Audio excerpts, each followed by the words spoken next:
Don't tell me she gave you the slip, he drawled when I answered. How did you? I've been waiting for this for 3 months. There was a pause, and the sound of him probably running his hand over his beard as he did when thinking. Want me to start running trace protocols? No. I pulled up the security feeds on my tablet, my fingertips leaving smudges on the screen as I scrolled back through the night. She's too smart for that. She'd have killed all her trackers.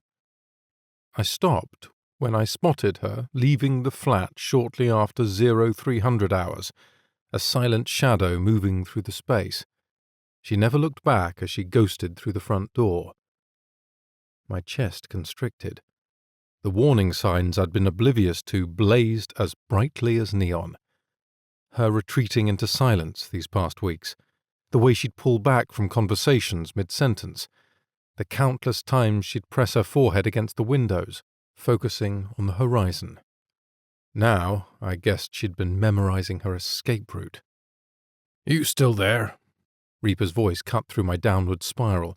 Look, I can be wheels up in 30 if you need backup. Typhon's going to lose his mind when he finds out his protege flew the coop. Right, I muttered, getting lost in thought again, this time about our dinner 2 nights ago.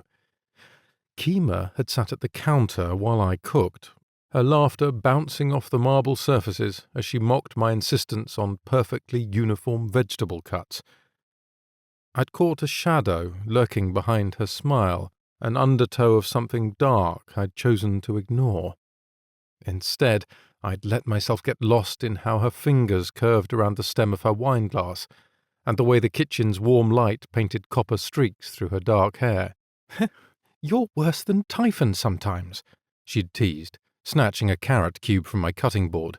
So obsessively compulsive. I'd fixed her with my sternest glare, the one that sent junior agents scrambling for cover. My OCD keeps us alive.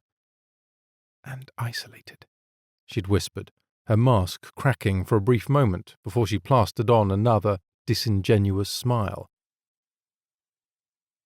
Denitsa Viren, codename Zephyr, was waiting at our arranged meeting spot when I arrived an hour later. The hole-in-the-wall cafe catered to university students, so it stayed open later than most others. She looked exactly as she had during our graduate school days in London, cropped platinum hair, thin build, and wearing an oversized jumper. The large mug on the table revealed the kind of desperate caffeine addiction we'd shared that came from working too many overnight surveillance shifts. I'd chosen my backup identity carefully. Mara Kovac, a Croatian art historian.